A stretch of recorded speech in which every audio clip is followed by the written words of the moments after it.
Harka fuunee shamaa akkam jirtu kabajamoo daawwattoota keenya nageenyi keenya bakka jirtan maratti sinaa qaqqabu jecha akkasuma bakka jala bultii ayyaana faasikaadhaan isin ga'e jecha kun qophii simboo artii torbanitti yeroo hundumaa sa'a kana isin biraan geenyu jechuudha. Qophii simboo artii torban kanaatiin keessummoota jajjaboo nama lama barreessitoota fiilmii Oromoo jechuudha qabadee dhiyaadheen jira. Turtiin keessan haga xumuraa sagantaa keenyaatti nu faana ta'uun afeerraa keenya ergaa yaada qeeqa nu biraan ga'uudhaaf feetan ergaa gabaabaa 74 nu qaqqabsiisuu hin dagatinaa isiniin jenna. Keessummoota waliin waliin barsiiseen turtii dhimma industirii fiilmii Oromoo fi akkasumas bu'aa bahii aartii fi fiilmiin Oromoo qabuuf akkasuma keessummoonni immoo wantoota isaan of harkaa qabanii fi maal keessa akka isaan turan irratti haasaa fi turtii bareedaa waliin taasisna. Haga xumuraatti nu faana turan ammas afeerraa kooti.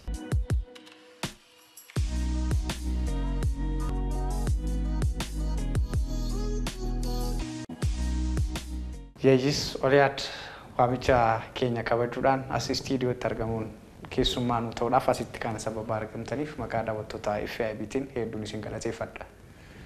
Galatoomaa isinis waamnee amtaniif. Egaa hunda dura akkuma beekamu yeroon kun yeroo ayyaanaati. Har'a immoo jala bultii ayyaana irra jirra. Mee ayyaana akkamiin kabajja Yeejis irraa jalqaba?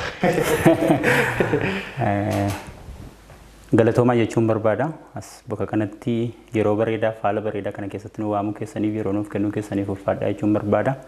Egaa akkuma beekamu jala bultii ayyaana kanaan wal qabatee hundumtiyyuu mana isaa keessa sosocho'uu ni nafu. Ayyaana yeroo dabarsinu immoo waliin jireenya hawaasummaa hollaadhaaf kan biyya kan harka keessaa qabuuf kan harka keessaa hin qabne yookaan harka hir'uu hundumtuu akka qabuun wal gargaaruunidha. Hawaasni nuti keessatti guddanne kana yaadata ayyaanichas akka waliin kabajnuudha wanti beekaman. Galatoomee Oliyaadhaati ayyaana kana duraan akkamiin kabajaa turte? Maal fakkaata si bira ayyaanni?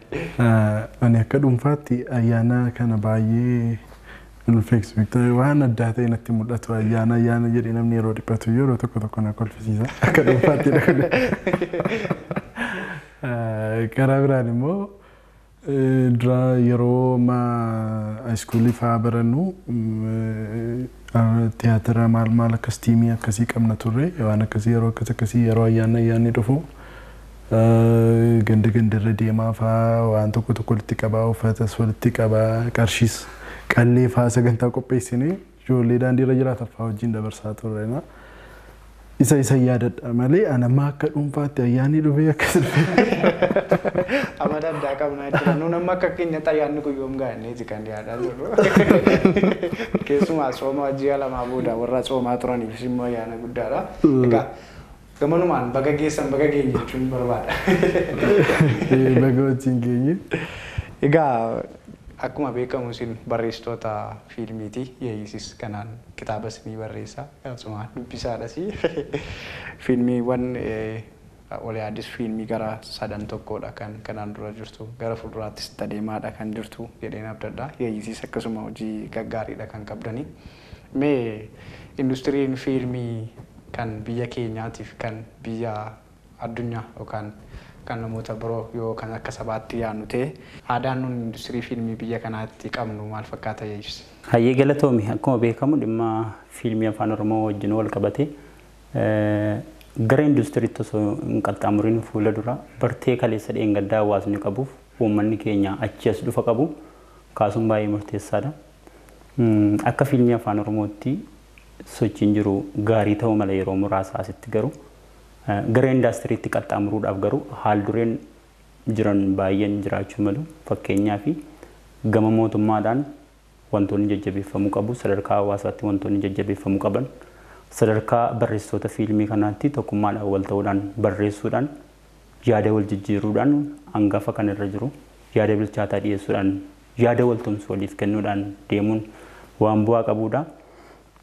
Gara industirii isaatitti darbee yeroo dubbadhu dhugaadhumatti fiilmiin afaan Oromoo sadarkaa biyya keenyaatti maalirra jira kan jedhuu fi waggoota 15 fuulduraaf kanarraa yeroo wal bira qabnu amma tokko haala gaariirra jirra. Dur wanta lakkoofnu hin qabnu turre lakkoofsaan Oromoon fiilmii akka kana qabna jechuun baay'ee waan namatti ulfaatudha. Haa ta'u malee fiilmii hangafaa kanneen akka eelaa fa'aa waliin wal qabatee sammuu hawaasaa keessatti dhiibbaa guddaa uumeera. Sana ilaalaa guddannee yeroo adda nageenyu immoo gara fiilmii sana amma hanga tokko sochoosutti deemne yeroo itti seennu amma fiilmiin muraasni babaay'achuu jalqabeera. Fiilmii afaan Oromoon tokko yeroo inni eebbifamu waggaa 2-3 dura maal jiru sitti fakkaata? Fiilmii afaan Oromoodhaa jedhanii nama gaafatu turan. Akkas jechuun fiilmiin hin jiru afaan Oromoodhaan hin jiru sammuu hawaasaa keessatti dhiibbaa uumeera. Ispoonseraaf deeggarsa waan tokkoof piroodakshinii kana kanaan socho'aan jira fiilmii akkasii hojjechuuf gaafa jettee deemtee gaafattus fiilmii afaan Oromoodhaa jedhanii nama gaafatu turan. Kun immoo indaastiriin fiilmii afaan Oromoo akka inni hin qaxxaamurre akka inni laga ce'ee gaaratti mul'anneefidha. Kan inni dhiibbaa uume. Haa ta'u iyyuu malee kanuma keessa darbanii dargaggoonni baay'ee jajjaboon sammuu gabbataadhaa fi egeree boriitiif fiilmicha keessatti abdachiisoo ta'an aartiif ogbarruu Oromoo qabanii harkisaa jiran hedduutu jiru. Kanaaf akka ka'umsaatti gaariidha jechuun barbaada.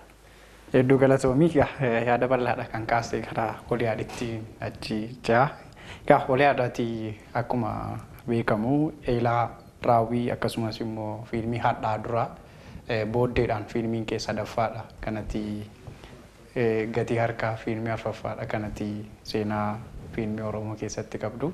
Jalqabbii fiilmiiwwan Oromoo keessatti warra isaa arfaffaadha kanatti hojjette fiilmii gatii harkaa jedhu. Sanatti osoo hin ce'in dura gama hojiiwwan fiilmii ati hojjetteetti osoo hin ce'in. Fiilmiimti dhiibbaa diinagdees haa ta'u dhiibbaa siyaasaa haa ta'u biyya tokko irratti dhiibbaa inni geessisuu danda'u akka hubannoo hawaasa keenyaa amma wajjiniin hawaasni keenya kan inni rakkate dhiibbaa fiilmiin geessisuu danda'u jira laata isa hubachuu dadhabee laata kan jedhuun dhiibbaan fiilmiin geessisuu danda'u maal jettee yaadda? Gaafii guddaadha. Walumaa galatti kun hubannoo wajjinis waan wal qabatu qaba. Amma kun gaafii bu'uura ta'edha. Barbaachisummaan isaa yookaan fiilmiin kun aartiin yoo guddate maal hojjechuu akka danda'u waan beekamuufis dhiibbaan adda addaa irratti taasifamaa kan turedha. Waan baay'eetu ture. Irra caalaa garuu amma miidiyaan babal'ataa dhufuunsaa barbaachisummaa irratti uummanni immoo dirqama isaa irraa eegamu akka bahu gochuu irratti hubannoo laachuu irratti hojii guddaa hojjetedha yaada. Garuu wanta duratti kaaftee keessaa yeesis waan baay'ee kaaseera. Rakkoo guddaadha. Amma rakkoo guddaa kaaste amma sadarkaan fiilmiin keenya maalirra gaheera akka indastiriitti dhugaadha achiin geenya achi gahuuf iyyuu tokko lama dheeonni deemaa jira. Isuma kanayyuu rakkoon jira. Rakkoo jiru sana immoo furuuf maal gochuu qabda maaltu murteessaadha itti wanni adda baastu jira. Fakkeenyaaf amma yeroo ta'e wanni hunduu sitti dhuka inni hojjettaa sana booda hojjechuuf qarshii baastee mul'isuuf deebitee qarshii baasta. Hojjechuuf qarshii baay'ee baastee kaatee deebitee magaalaa tokko deemtee mul'isuuf qarshii baasta. Galma kireeffattaa, spiikariin kireeffattaa, naannoftee advertaayiz gootaa, achi bultaa baasii qabdaa maal jettaa namni dhufu nama 20 nama 4 fa'aa mul'isnee beekna. Deebitee birrii baasta jechuudha. Kun hundi maaliidha rakkoonsaa? Kana hiikuuf immoo maal gochuu qabna jettee immoo duubatti deebitee immoo egaa aartiin yoo si dhiistee sin dhiisu moo waa'ee eenyummaa kee hojii wal qabataa eenyummaa keessan ofirraa naqxu takka immoo aartiin si keessa jirti dhiistu hojii sana dhiistu waan ta'eef dirqama immoo rakkoon kun maalidha akkamitti immoo furama jettee yaaduun kee nafu. Isuma sana hamma dandeesseen immoo amma hubannaa keetiitiin wantoota rakkoodha jettee yaaddu sana immoo eegdee irratti hojjetta. Ani amma akkuma ta'etti fiilmii gatii harkaan hojjedhe jalqaba sana booda fiilmii bidiruu jaalalaa kumsaatu barreesse. Kumsaa amma barreessaa hiree. Ani daayireektaraa fi taatumaadhaanis irratti hirmaadhe waliin hojjenneerra. Doormii keessa Harmaa Yuunivarsiitii hojjetamee ture. Doormii keessa wajjin ciisaa maal jecha akkasitti waliin hojjenne. Haala addaatiin waliin hojjenne. Kana hojjettee isa immoo fuutee uummata biraan deemtaa mul'isuuf yaalii goota. Sana booda wanni si mudatu jira. Kisaaraa biraa dabalatta. Uummanni keenya kun waan kana hubatee fudhatee bu'aa bahii industirii fiilmii keenya keessa darbe baay'eetu jira. Sana fudhachuudhaaf dhiibbaa fiilmiin geessuu dadhabu wallaaluu saaxilaa amma fakkeenyaaf Ameerikaan kana keessatti yoo Ameerikaa fakkeenya fudhannee Ameerikaa kan biyya guddoo akka kana taatu dhiibbaa geessisee fiilmiidha. Sababuma fiilmiidha. Teekinooloojiidhuma irraa fiigyuu kan galateeffatan fiilmii isaaniiti. Garuu keenya immoo hubannoo sana dhabuudhaan uummanni keenya dhimma aartii isaati dhimma fiilmii kana quban qabu laata kan jedhu irratti. Amma maybe ani wanta sii kaasu waan hin barbaadeef waan guddaa kaaste waan ta'eef gaafii yeesiif kaaste irratti akkuma ammaati jette gaafii ammaati kaafte kana uummataan walitti dhufu dirqama kee walitti himu sana booda gara barba hunduu dirqama isaa akka bahu gochuudha. Jalqaba uummanni si duukaa dhaabbachuu qaba. Uummanni yoo si duukaa dhaabba rakkoo maalidha? Amma rakkoo laal. Uummanni aartiin kun bu'uura isaa uummata irra godhatee uummanni si duukaa yoo dhaabbatee hojii fiilmii wal qabatee maal fa'aa barbaachisa? Diinagdeen barbaachisaadha. Diinagdee argachuuf maaltu barbaachisa? Ispoonsara si barbaachisa. Ispoonsara argachuuf ispoonsarri qaamni ispoonsara si godhu tokko fiilmii kana nama hammamtu laala? Eenyutu duuba jira? Uummanni hammam duuba jira? Uummanni hammam kana ilaala? Kana hordofa gaafii jedhu sammuu isaa keessa dhufa. Dhiibbaan karaa biraa akka jirutti ta'e. Kanaafuu sanaaf deebii laachuu qabda. Sanaaf deebii laachuuf uummanni si duukaa akka jiru mul'isuun sirra jira. Gaafa uummanni si duukaa dhaabbate ispoonsara yoo gaafattu konfiidansiidhaan deemtee gaafatta. Deeggarsa karaa mootummaa si godhamuu qabu. Mootummaanis deeggarsa akkasii godhu dhiibbaa irratti gochuudha. Maaliif uummanni si duukaa jira? Hojii uummataa hojjechaa jirta. Uummanni ati uummata kiyya afaan kiyyeetti ati uummanni Oromoo ati aartii hojjettuuf kun eenyummaa kee maalummaa kee waan ati irra hin jirtu sin beeku yoo ta'e eenyutu abbaa kanaa siin jedha. Kanaafidha dhugaa jettee. Baay'ee murteessaadha inni. Anna san gochuuf maaltu barbaachisaa wanni godhamuu danda'ama jennee yaadnu hin turre. Karaadhuma keenyaan immoo uummata kana immoo akka inni quba qabaatu waan irraa eegamu immoo akka dhufee nu bira dhaabbatu hubannoo sana uumuuf karaa keenyatti akka waan dandeenyuun hojjechuuf deemaa turre siin jechuufi amma haa ta'uti miidiyaan babal'achaa jira. Hojii guddaan isinirraas eegama jedhee ani yaadu. Hubannoo irratti hojjechuu hubannoo qaama artistii qofa miti. Waan hedduudha. Dhiibbaa sana geggeessuudhaaf namoonni irratti dirqama isaa bahudha. Hubannoo irratti immoo miidiyaawwan hojjechuu qabudha. Yeeyis gara keettiin deebi'a. Egaa akkuma silaa jalqabaatti kaasne jaatanii jireenyaati kan itti fiilmii kee jalqabaa as gara fiilmiitti dhufte. Jaataniin akkam ture? Jaataniin akkuma maqaa isaadha kan inni na jaataneesse. Garee wajjin hojjedhes akkuma sana jaataneesse. Hawaasan keessatti hojjedhallee akkuma sana jaataneessaa ture. Hunduma isaaniidha kan irratti bobba'aa ture. Obboleessi koo Liyaad waa hedduu dubbachuu yaadeera. Dhiibbaadhaaf wallaansoo gama fiilmiidhaan jiru. Gaaffii jalqabaa keessatti dhimma dhiibbaa wajjin wal qabate. Osoo dhiibbaa hin qabu ta'e wanta itti mataadha cabnuuf hin qabnu. Fiilmiin afaan Oromoo agarsiiftuu eenyummaa saba tokkoodha.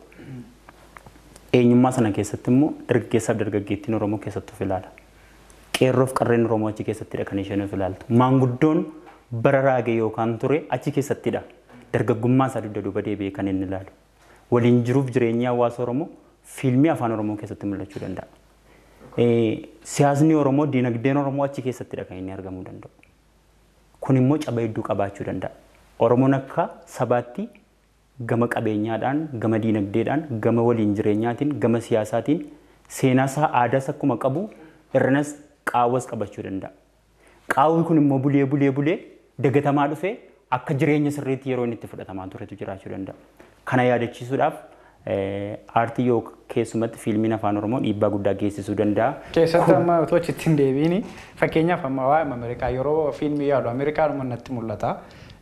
Yeroo fiilmii Ameerikaa ilaallu fakkeenyaaf fiilmii aksiroonni Ameerikaa hojjetan keessattuu Ameerikaan fiilmii fandi gootee hojjechiistu hundasaa yeroo tokkollee fiilmiin gadaantummaa Ameerikaa keessatti yookaan aktirii Ameerikaa tokko keessatti argitu hin jiru.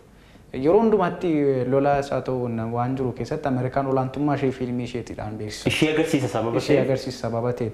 Keessatti amma yoo akka tasaa ta'e aksiroonni Raashiyaa fa'aa iddoo biraa hojjetanii kan biyyoota biraa Ameerikaadhaan faallaa jiran olaantummaa isaanii yoo mul'isanii hojjetanii Ameerikaan ni mormiti fiilmii sana caalu. Mee kun gara biyya keenyaatti dhufuudhaaf mee ilaalchi kun maal?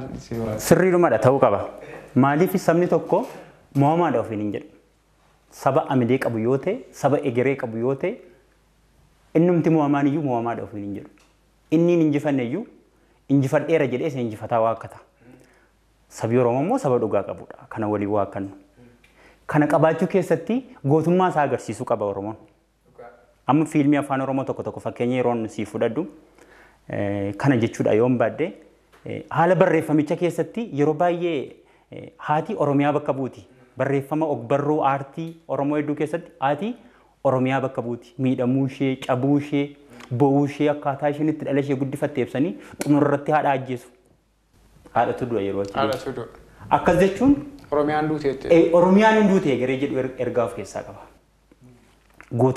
Goota godhanii as baasanii Oromiyaa yookaan goota Oromoo bakka buusanii lola sana irratti cimaa sana miidhutu jira. Kun maal fida yeroo jennu tokkoffaa hubannaan nuti gama kaka'umsaaf fedhiin nuti gama fiilmiitiin qabnuu fi hojicha hojjennee as baafnu tokko miti. Garuu kana ta'uu hin qabu. Fiilmii afaan Oromoo keessatti yeroo deebinu 60 irratti kanatti jalqabanaaf kaaftee achi keessatti mul'ateera jechuun yaada. Wallaansoo hedduu ture 60 jireenyaa keessatti. Ani akkuma beekamu magaalaa Naqamtee keessan jiraataa ture hospitaala ispeeshaalaayizii Naqamteedha kanan hojjedhu ogeessa fayyaadha. Miidwaayifariidha ogummaan koo. Sana cinatti eenyummaa saba kanaa kan agarsiisuu danda'u quuqqana keessa jiru baasuudhaaf yeroo hundumaa nan yaadan ture.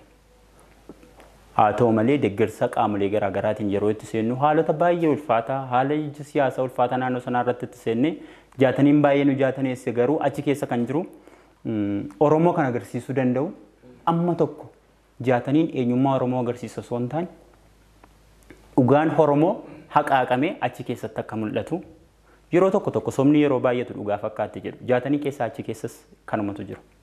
Nama lubbuudhaan jiru hawaasi guutummaan du'eera jedhee yeroo inni irratti waliif galu. Jira yeroo namni tokko jiru akkamittiin jira ittiin jettee nama sana irratti immoo tarkaanfii fudhachuudhaaf yeroo barbaadamu 60 keessatti argatta. Namni lubbuun hin jirre sun immoo yeroo inni deebi'ee dhufee gara mana isaatti deebi'u manni isaa guutummaatti duraa fudhatameera. Dhugaa qabatamaa hawaasa keessa jirudha. Garuu dhuma irratti dhugaan Oromoo mul'ateera. Akkuma Ameerikaan gootummaa ishee agarsiiste amma nuu danda'ametti anaaf gareen koo 60 keessatti dhugaa Oromoo agarsiifneerra. Kan falmee kan aarsaa kaffalee kan itti miidhame kan sammuu itti dhabe mana isaatti deebi'ee galeera. Inni mana isaa dhabe. Sayyuu turtii yeroo miraasaa booddee yeroo dheeraa fudhachuu danda'a. Yeroo dheeraa fudhachuu danda'a miidhamni jira cabni jira hubannaan hawaasaa rakkoo uumuu danda'a. Sana keessatti amma tokko 60 baay'ee nu miidheera dhumarratti bal'inaan kaasuu dandeenya. Ammaa fi 60 yaa'ilaa waan jiru daawwattoota keenya biraan nageenyuti sana booddee walitti deebina. Tole galatooma.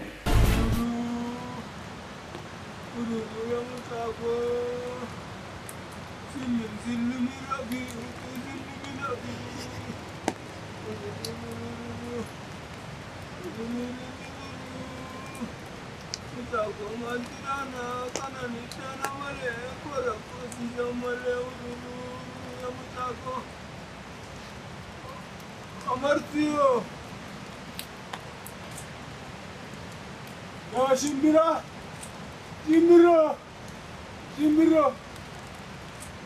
Kamsa sitamada.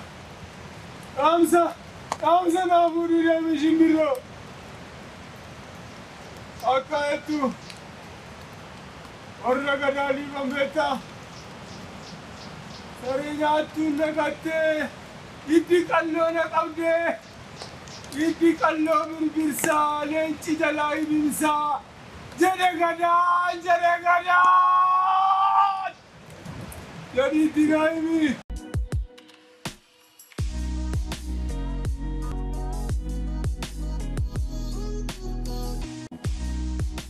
Egaa daawwannee walitti deebineeti kan nuti jirru waan hedduu namatti hawwatuuf keessattuu immoo fiilmii 60 gaafa laallu waan baay'eedha kan hubatamu hubannoo hawaasaallee hedduu jijjiireeradhaan kanan yaadu.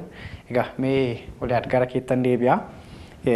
Yeroon keenya akka nu jalaan deemnetti gaggabaabsinee waa afuun qabne akka kaasnuti. Gatii harkaa ka'umsi qasii ta'ee maal ture? Akka tasaa ta'an waraabbii fiilmii hojjechuuf waraabuuf fiilmii qabadhee deeme fiilmii biraa ture. Carraa kanaan hiriyaa koo achitti yeroo sana isa wajjin hojjechuuf deeme wajjin dhalanii wajjin kan guddaan amma lubbuudhaan jiru. So kana caalaa osoo hin bahe wajjin hojjechuu hin danda'amu ture. Silaa jiraate homaa gochuu hin danda'amu kaa. Namni duuti isaanuma jiru sababa isaaniin achi deemee jimmaattiin hojjedhe gatii harkaa. Barreeffamni inni qabadhee deemee fi haalli achi jiru seetingiin isaan ta'u ture yoo meessisaa achuma taa'ee barreessuun irra ture yaaduma dura akkasumatti keessa koo ture tokko fuudheen barreesse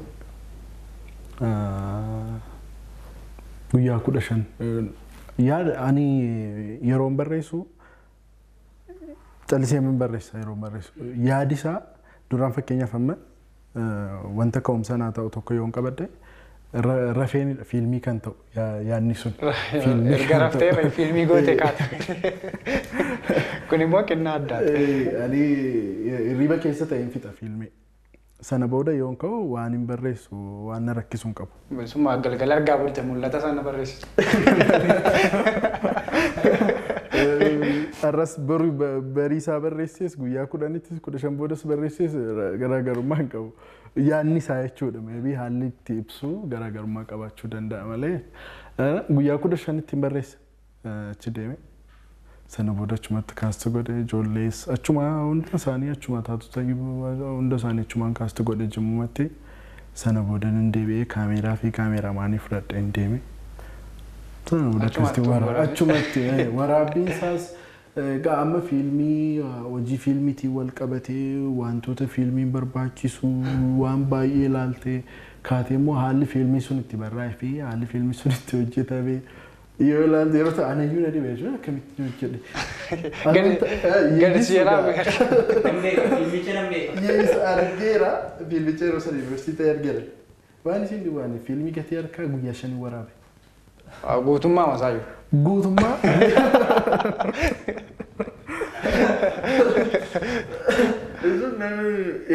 ani amma har'arra ta'ee yoo yaadu ejuu irratti dhugaadha.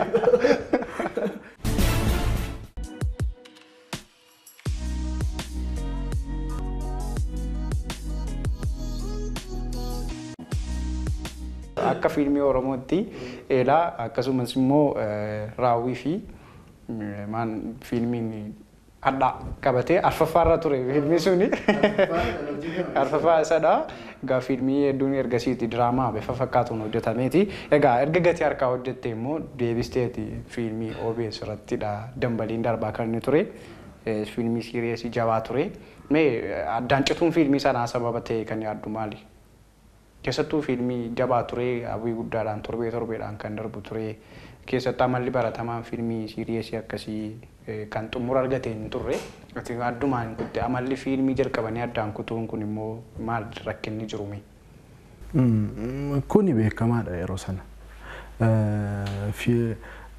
haasaa keenya irratti amma yeroo sanatti fiilmiiwwan yeroo sana turan amma Abiraam Faasotoo dubbistee sana booda galata isaanis jira raawwii kan barreessee addaas kan jira fiilmii amma ergasii bidiruun jaalalas jira sana booda sandarii kan jedhus tureera akkas samoona madaa'in qoorree xalayaa biiroon aadaaf turizimii Oromiyaa fiilmii keenya laalee gulaalee ogeessota biiroo keenyaatiin gulaalamanii dhimmoota siyaasaa fi amantaa uummata walitti buusuu danda'an irraa bilisa jedheenuu kenne qabannee deemnee hidhamnee beekna.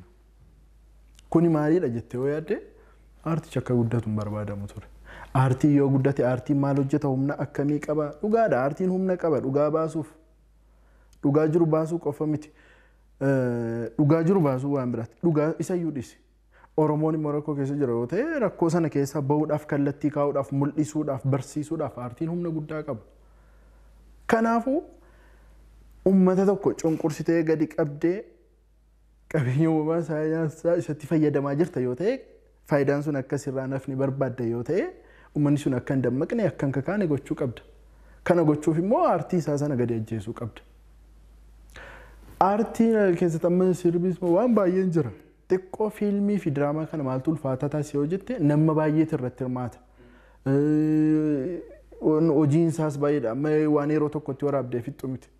Amma fiilmii akka yeroo gatii harkaas sadaftoodhaa ta'e gaarii ture malee. Ergasii amma fiilmii tokko yeegis beeka guyyaa 20 ol waraabee yeroo 2 dhaabee jira. Akkasitti ta'u maal jechuufi yookaan akkasitti salphaatti dafteen fixxu hojiin isaa rakkisaadha. Si argatu jechuudha si dhaabsisuuf. Anna kanuma iccitii biraan qabu. Dhaabbanni amma jira dhaabbanni baay'een kan ispoonsara gochuu danda'u nuuf jedhee miti bajeta kan baasu waggaa waggaatti bajeta beeksisaaf baafatu qaba. Kana baay'ee uummanni illee of gaafachuu qaba. Eenyurraan bitaa eenyu biratti hin deemee tajaajilamaa jira yaaduu qaba dhugaan siin jedha. Ati Oromootti daldalchaa Oromoorraa gatii argachaa waa'ee Oromoo irratti homaa angootu yoo ta'e artistiin Oromoo tokko hojjetee dadhabee maal ta'e rakkoo kiraa mana akka farachuuf rakkataa jiraate yoo ta'e kan rakkoo nama biraa miti rakkoo uummata Oromoodha jedhee yaadaan. Kana irratti immoo waliin hojjechuun barbaachisaadha. Kanuma iccitii biraan qabu dhaabbachuun isaas. Yani yeroo sanas yeroo baay'ee karaa sooshaal miidiyaa ibsee jira. Jechuun itti fufsiisuuf waan baay'ee yaalii godhamaa ture. Kanaaf rakkoon kun numa furama jennee yaadna. Hundumtuu gama isaatiin rakkoo adda addaa kan qabu keessattuu dhimmi aartii Oromoo immoo hacuuccaadhuma irra jiruuni tokkoon ispoonsarii irraa kutuun kuni gamanni biraadhaan akka inni dheerannetti immoo mataasaa cabsuun kuni gama diinagdeedhaan akka inni laaffatu humni biyyi tokko diinagdeen qabu taanaan namni inni tokko iyyuu diinagdeen qabu taanaan jiraachuun ulfaata. Sanatti karooratanii akeeka godhatanii waan kaa'amu fakkaata. Kana immoo dhaloonni kun hin cabsannee yaadna. Egaa gara keetti hin deebi'a. Ati barreessaadhas akkasuma barreessaa fiilmiitis kan kitaabaadhas gama sanaan jirta. Ilkee Arrabaa tureera erga barreessite deeman yaada. Akkasumas immoo cuunfaa dhiigaa kan jedhus barreessiteetti kan turte. Ogummaan kee immoo ogummaa fayyaati sanaaf wal qabata. Mee bu'aa bahiin barruu bu'aa bahiin gama aartii fi hojiin fayyaa kun maal wal faana ni deemamu dhiibdeema cabsitee gama kanaan dhiibbaa uumuun qaba waan jette fakkaata. Galatoomi baay'ee ulfaata. Akkuma ati dubbatte ogeessa fayyaadha. Aartii immoo ijoollummaadhumaa kaaseen itti guddadde. Waaqni gaafa nama uume kennaa tokko wajjiif isaa waliin kan inni nama uume. Ogummaa kanaaf kenne qabxeen irratti galmaa irratti hundaa'e ministeera barnootaadha carraadhaani. Garuu barreessuu wanta qaban uummataaf gumaachuu kennaa waaqni ittiin ganama si uumeen uummataaf gumaachite guyyaa itti addunyaa irra godaantutti immoo deemuun immoo waaqayyoodha kan siif kenne. Akka tasaatee hojii barruu aartii kana ijoollummaadhumarraa kaasee mana waaqeffannaa keessatti illee sunanaaf bu'uura guddaa ta'eera. Dhimma barreeffamaa hojii wal qabatee kitaabota asoosamaa walaloo geerarsa nan dubbisa yeroo kutaa gadi. Wantoota kana nan jaalladha laphee keessatti naafee baay'ee kitaaba dubbisu keessaa utuun guyyaa tokko barreessaa ta'e natti tola ture. Namootarraa yeroo yaada argadhu nan barreeffadha. Karaa yeroo deemu jecha addaa yoon argadhe nan barreeffadha. Harkarratti fi qalama baadhadheeti kan nan barreeffadhu. Har'a moobaayiliin hootii irratti kan qabatamaa deemu. Yookaan immoo qalamni sun iyyuu hin jiru taanaan har'a barrattaa isaa deemtaa jechuudha. Akkan harkaa hin banneef daa'ima yeroon ture. Achi kitaaba Ilkee Arrabaa kan jedhamu akka lakkoofsa Abashaatti jechuudha. Bara 2002 barreessuu tokko jedhee kanan jalqabee kutaa 10 baradha. Numan baadhaa yeroos barreessaa jechuun namoota gurguddaa qaamaanis guddaa mataan isaanii harrii namoota ciccimoodha. Dargaggeessa keessaa warra akka Abiraam Tassaayee yeroo ammaa gara Saawuz Afrikaa kan jiru barreessaan dargaggeessa jedhamu warra akka sana fa'aa. Ture kanaachi namootuma gurguddaadha namoota ulfaatoodha warra akka obbo Isaayyaas Hordofaa fa'aa kana gaazexeessaa obbo Dhaabaa Wayyeessaa fa'aa kana kitaaba kanneen akka kan Dr. Tafarii Nugusees kitaabota kana baay'ee nan ilaalan ture isaaniin nan qunnama bilbila yeroos bilbilli hin jiru bilbilli bakkee kan telee jira. Kitaaba isaaniirraan bilbila fudhadha. Nan bilbila yeeyyisiin jedhama gimbiidha barumsa akkasiin baradha kitaaba barreessuun barbaade itti bilbila yookaan hin argadhu ture. Baay'ee nawwan ture namni haasofsiistu hin jiru yeroos. Karaansaas jechuudha. Karaansaas hin jiru. Yeroon hiriyoota kootti yoo waa'ee kitaaba barreessuu waa'ee barreessaa ta'uu yoo dubbadde qofa mata dureen sun natti tola. Isaan dhimma biraa ta'u awwaan biraa yaada isaan waan biraa yaada. Ilkee Arrabaa. Awwaama kitaaba sana yaadan ture. Xumurarratti yuunivarsiitii Wallaggaa nagahee muummee fayyaatiini. Akka fedhe yoo ta'e xumuruun qaba kitaaba kana jedhee doormi keessa teenyu keessatti jira bakki teenye dubbifnu anisuma barreessa. Amboo fa'aa dhufteetta barreeffamicha keessaa. Waa hedduuf jira siifin dhufa taa'ee inuma barreessaa inuma kanan baasaa kanan deebisaa bilcheessaas deemuu qaba gaa wanti kun hawaasaaf ba'a wanta ta'eef iddoo baay'ee yeroon dubbadhu situ barreessaa ta'a. Barreessaa ta'uun salphaa miti kan naan jedhan namoota baay'eedha. Ilkee Arrabaan baadhaa Arrabaan na waraana. Sun immoo na cimsa ture baay'ee osoo hin baadhu ijoolleen doormii kootii maal jedhanii namni simistira jalqabaa kanatti 3 gadi fide kutaa kana keessatti Sinisteera irratti yoo dhufe karaa foddaa darbannee baafnanii walii galan isaan naafidha. Asoosamuma sanarran ta'a malee dhimma barnootaa faana hin ture hawwiin koo sanan immoo maalan jedhee lama tuqaa torba shanii waliin ni eebbisiisa wanta ta'eef giddugaleessa afireejii fidee kitaaba kana eebbisiisee mana kitaaba yuunivarsiitii Wallaggaa keessa kaa'innan milkaa'umsa lamaan jedhee natti kolfanii akka tasaa fiixeedhuma sadii irratti dhaganan fidee isaanumatti dabalamee sinisteera sana booddee qabxiin koo gadi dhufaa ture kitaaba sana irratti baay'ee xiyyeeffadhe ispoonseraaf iddoo baay'een deemee yeroon gaafadhu tiishertiin uffadha kopheen koo ibsaan gashiin malee bishaan faa gashaa deema yeroon biiroo namoota gurguddaa kana faaseenu as sammuu Oromiyaatti faa dhufe kopheen koo jallisaa jiidha qaba mana isaanii jiiseeruman ba'a akkasumatti akkasumatti inni ilaalu sodaan qabu wanti hin baadhu kan uummata Oromoodha borimmoo nama guddaa ta'ee wanta kana hawaasaaf dubbachuu nan danda'a. Banaddee uumaa walitti seena yeroo barreessituun sekireetariin na diddus mudannoo hedduun kanan qaban ture xumurratti yuunivarsiitii Wallaggaa akka ispoonsera naaf ta'u baay'ee itti deddeebi'een gaafataa ture baay'ee hawwiin hin eegu ture anni ijoollonni naannoo sanaa gumii aadaa dagaaginaa afaan Oromoo baay'ee sochoofna ilkee arrabaa bifa kanaan deeme as bahee sagantaa gumii irratti bakka baganaaf gammaddanii ispoonsera argadheera kan isin hawwii dheeraan eegaa turtan ilkeen arrabaa ji'a muraasa booda isin qaqqabadeen gaafa naasa'u ji'a lama akkas osoo ji'a tokko booddee akkas seeneetiin murtaa'eera ispoonseraaf inni nuti murteessine hambifneerra kitaabichi rakkoo qaban nuun jedhanii muka maaliin qabadha. Waadaa seeneera. Hiriyoonni koo maallaan jedhanii wajji gumii aadaaf dagaagina afaan Oromoo kan hojjennu warra akka jireenyaa jootee kan jedhamu lalisaa ijoollonni kun hojjettoota mootummaa iddoo garaagaraa jiranii moobaayilii ishee laastikii qabu moobaayiliin keenya kun 500 bitaa nama 20 yoo taane kitaaba koppii 500 maxxansiisuu dandeenya moobaayilii keenya gurgurra baay'ee wal'aansoo guddaa keessa ture sana keessa hundaa'e fedhii waaqayyoo ta'e kitaaba sana nan maxxansi deeggarsa waaqayyootiif deeggarsa hiriyoota kootiin sana booda gara cuunfaattidha kanan dhufe cuunfaas akkuma sanaanidha ogummaa kootiin immoo midwaayiferiidha midwaayiferii jechuun irra caalaa haadhaaf daa'ima duukaadha sawa lubbuu lama natti ergaa duukaa dhaabaddeen ciniinsifadde deessisaa ooluudha irra caalaa sanuma keessa taa'eeti kanan kitaaba ilkee arrabaa cuunfaa dhiigaas barreesse isa booddeedha gara fiilmii jaatanii jireenyaatti kanan dhufe. Baay'ee seenaa ajaa'ibaati hedduus namatti tola. Egaa Holiyaad sittan achicha egaa waan baay'eedha kanatti Afrikaa qabaataa turte keessattuu namoonni baay'een hojii ati hojjetaati jirtu waan si ta'uun beekan dheedhuman yaada dambaliin carraa kanatti namni baay'een arrasi bara dheedhuman yaada keessattuu hojii jabaa immoo imala jedhu kan marsaa hawaasaa irratti waraabbiidhaan akka hojii jabaa irra jirtan quban qaba. Mee imalli maalirra ga'ee jira? Imalli amma marsaa jalqabaa xumureera. Waraabbii marsaa jalqabaa xumuree jira amma. Already dhume? Already waraabbiin isaa dhumee jira marsaa jalqabaa. Amma editingii irra jira. Yeroo dhiyootti immoo eebbisiisuun keenya nafu. Mee fiilmiiwwan aadaan fakkeenyaaf akkuma dambalii waa hedduutti dadhabbii guddaadhaan fiilmii irratti TV irratti agarsiisuu jalqabdee addaan kuttee itti kanatti turte. Amma kana immoo waraabbii isaa kan jalqabaa xumurteetta.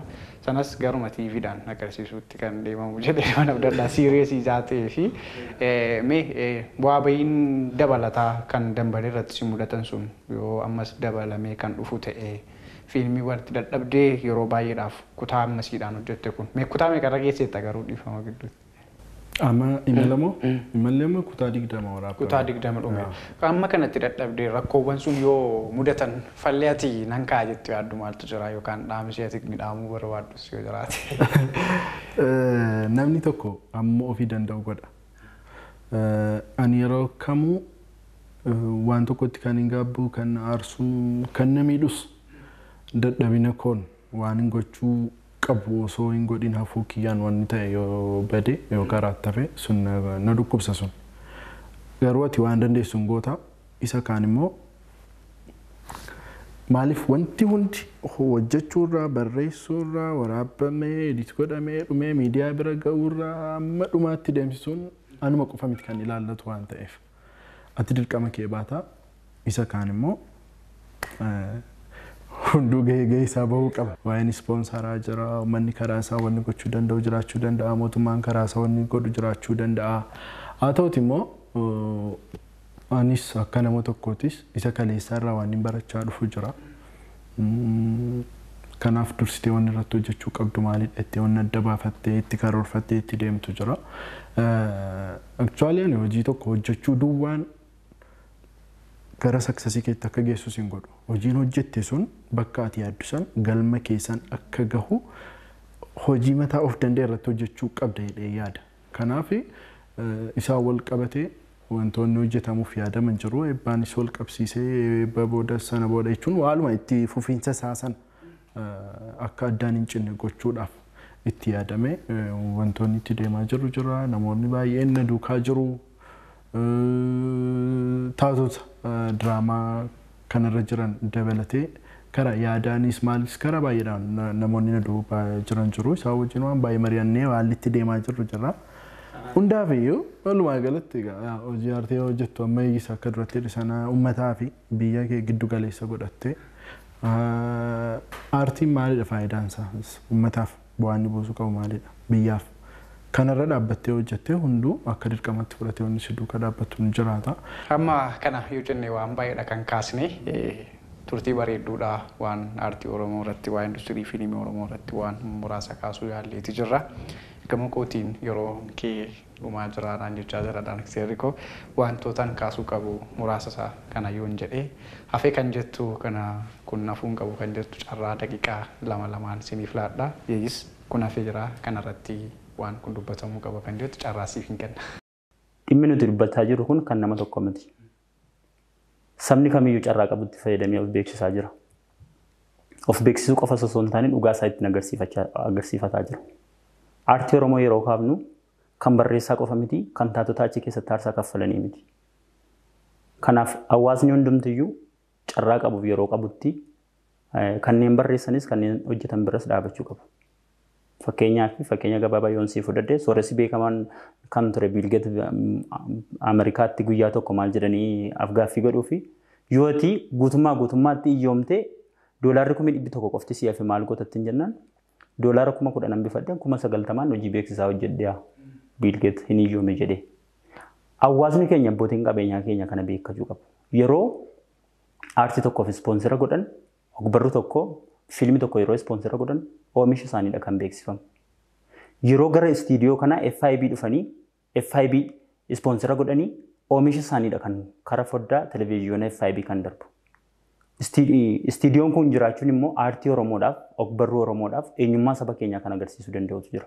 Kanaaf akka waliigalaatti kanneen qabeenya irratti kotteen isaanii jabaatee jiran wiirtuu lafee dugdaa biyya kanaa kan ta'an aartii Oromoo biraa dhaabbatanii wanta danda'an deeggaranii kanneen hangawoonni mootummaa hojii kana irratti dhiibbaa geggeessuu qaban amma danda'anitti gama danda'aniin aartii kanaa geggeessan. Fiilmiin tokko magaalaa tokko keessatti yeroo agarsiifamu galmaaf dura dhaabbachuun.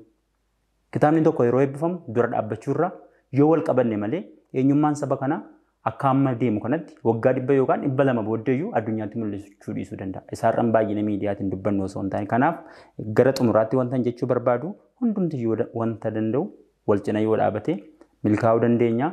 Barreessitoonni keenya immoo hojii kana yoo hojjetan qofaa fiiguun gaarummaa qabu. Akkuma hangafummaadhaaf qotusummaan jirutti wal waamanii yaada walii fudhataa qeeqa fudhachuu qeeqan jaallatu dhalootimma maaf qubiin itti qabama jedha. Qeeqi baay'ee hojii fuulduraaf gaariidha. Hanqina walii walitti himu sobaan wal faarsuu osoo hin taane dhugaa jiru yoo walitti himne dhaloonni jiru gara fuulduraatti qajeeluu danda'a. Aartiin keenya barruun keenya kan saba biraarra dambalee sirriitti akkuma baay'ina saba sanaa mul'achuu danda'a wanta ta'eef waliin hojjennu jechuun barbaada galatuma. Fardu yeeyis yeroo keenyatti fayyadamuuf yaada bal'aadha kan nu kaaste. Egaa walii atis gama keetii waan xiqqoo waan afee jettu yoo jiraate carraa kanan sii kenna. Wantoota baay'ee kaasneerra garuu akkuma walii galaatti wanni jechuu barbaadu guddinni aartii waa'eedhuma afaanii waa'eedhuma eenyummaa keetii ibsuu duwwaa miti. Guddinni aartii sadarkaan aartii kee guddatee irratti argamu maal wajjin wal qabata?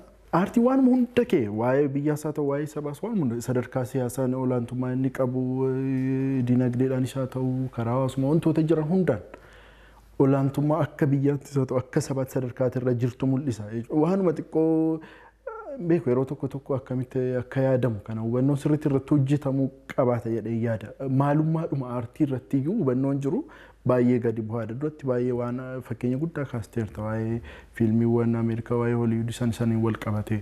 Kanaaf sun achi gahuudhaaf immoo maal barbaachisa? Waan baay'ee barbaachisa hin jalqabamne lafaayyuu hin kaane wantoota barumsaan beekumsaan deeggarame waan baay'ee barbaachisa. Achi gahuuf garuu har'a isuma harkaa qabnu kanayyuu wal jajjabeessaa isumti kun tokko lama jedhee sadarkaa sanatti akka deemu wal jajjabeessuu wal iyyaafachuun barbaachisaadha. Oromoon quba wal qabaachuu qaba. Oromoon jabaa isaa jabeeffachuu qaba. Ani yeroo tokko taa'een akkamitti Oromoon fiilmii ilaalaa Abrahaam eessa jira? Abrahaam maaliif fiilmii biraa dabaluu dide maaliif nu dabaluu dide jedhee Oromoon akkamitti kana yaadee maaltu isa dhibe jedhee hin yaadne jedhee faayyaada. Nama dhukkuba dhugaa kun sababa lamma kanaa keessaa baatee hojii akkasii sana baastee mul'iste maal hojjechuu akka dandeessu erga mul'istee booda isa ittaan immoo maal akka hojjechuu akka dandeessu namoonni kitaaba saafaa dubbisan beeku. Moo dubbisuus hin barbaachisu. Isa ittaanutti immoo osoo haalli sana irra mijataa ta'e